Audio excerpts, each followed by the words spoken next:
And we are back for Old Possum's Book of Practical Cats. This time we'll be looking at Mungojerrie and Rumpelteazer by T.S. Eliot. As we go through the poem, Mungojerrie and Rumpelteazer by T.S. Eliot, there are going to be 2 stanzas on each slide that we look at. Notice when we go through that the stanza to the left is going to tell us more about who are Mungojerrie and Rumpelteazer. What are their characteristics? What are they known for?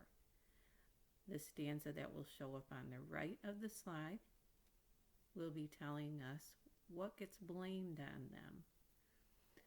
So this is a story, but it's also set up as a pattern of stanzas. And I want you to pay attention to this pattern of stanzas as we go through it. Let's begin. Mungojerrie and Rumpelteazer were a very notorious couple of cats, as knockabout clowns, quick-change comedians, tightrope walkers, and acrobats. They had an extensive reputation. They made their home in Victoria Grove. That was merely their center of operation, for they were incurably given to rove.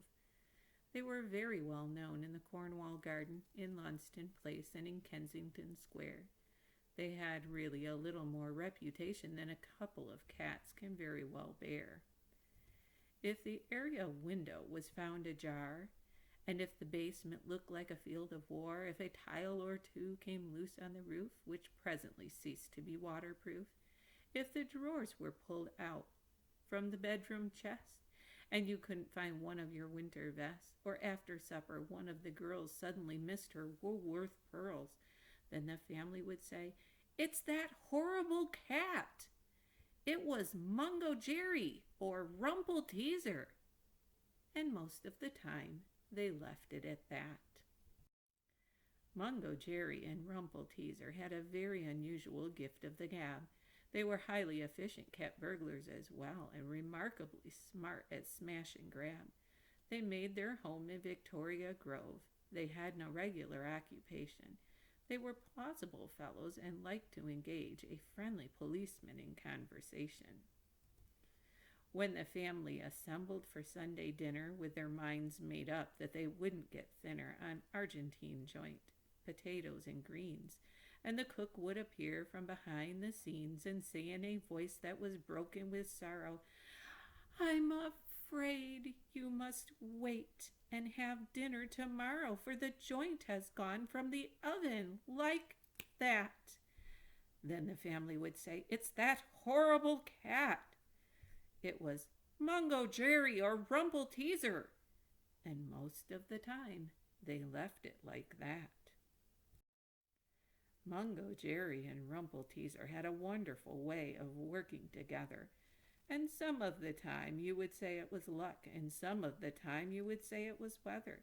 They would go through the house like a hurricane, and no sober person could take his oath. Was it Mungojerrie or Rumpelteazer? Or could you have sworn that it might have been both? And when you heard a dining room smash, or up from the pantry there came a loud crash, or down from the loud library came a loud ping from a vase which was commonly said to be Ming, then the family would say, "Now which was which cat?" It was Mungojerrie and Rumpelteazer, and there's nothing at all to be done about that. So again, just like in all of our other poems, there is some background information that if you are going to think about the poem that we've heard, the story that goes with it, it's important to know about the things that the author has given us. There are certainly some terms in here that come from a culture or a time that we are unfamiliar with, and so I'm going to make sure that those things are familiar to you. The first one that I want to talk about is Victoria Grove. Being in the area that we live in, we do not have what would be considered brownstones or houses that are tightly built together. Our houses tend to have a lot more space around them, but if you were to go to Victoria Grove, the street that we're talking about in Kensington, London, you would notice that the houses are built sort of tightly together. There are not large yards, so the street is right up almost next to the house, and the houses are very, very close together. The houses on this street were built between 1837 and 1841. Another one of the things that is mentioned is the family eating Argentine joint.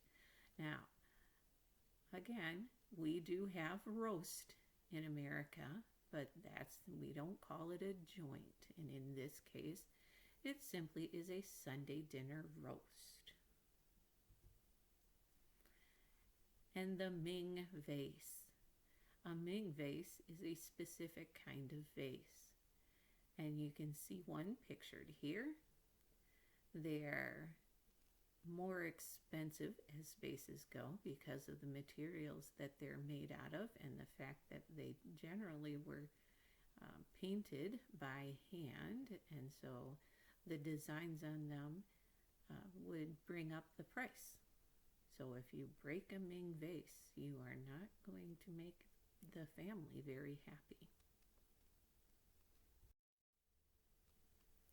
I found these two pictures and I thought they were very fun because they actually give us some lines in the poem in picture form. So I want to take a look at these. The one in the upper left-hand corner, you can see Mungojerrie and Rumpelteazer, and they are hanging onto the string of pearls. And the young lady who is there, one of the girls, has suddenly missed them. So she is surprised by the fact that they are not in their box. In the picture down to the bottom right, you can see Mungojerrie and Rumpelteazer have pretty much knocked all of the books off the shelves in the library. So they've made a huge mess, and as they are leaving, jumping out the window, they have knocked over a Ming vase there that you can see.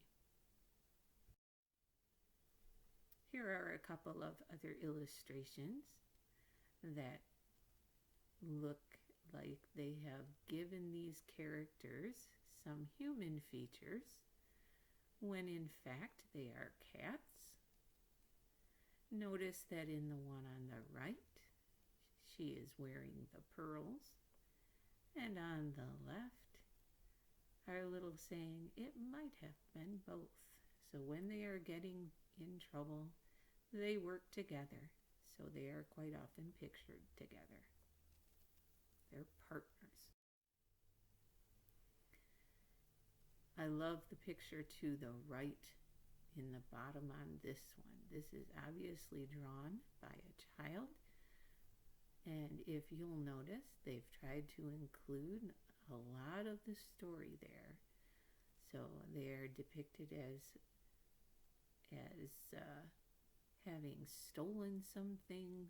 You can see the string of pearls there. They're wearing masks because they're going to go out and thieve. And the upper left, the tightrope walking. So that one, that idea of the tightrope comes in. These two illustrations are based off the characters that are used in the production on Broadway of Mungojerrie and Rumpelteazer. And here you can see the idea that they are a spry set of cats who can jump and run and get around very, very quickly, like a hurricane as mentioned in our poem. I encourage you to stop the video, take some time, think about drawing something that has to do with this poem. See if you can get Mungojerrie and Rumpelteazer to match their descriptions that were given. Pick one of the scenes that is given here of the three where they are stealing the Argentine joint, or they're getting in trouble in the library, or maybe they're getting the pearls. When you're done, you can stop by our classroom link and see Mungojerrie and Rumpelteazer in the Broadway production of Cats.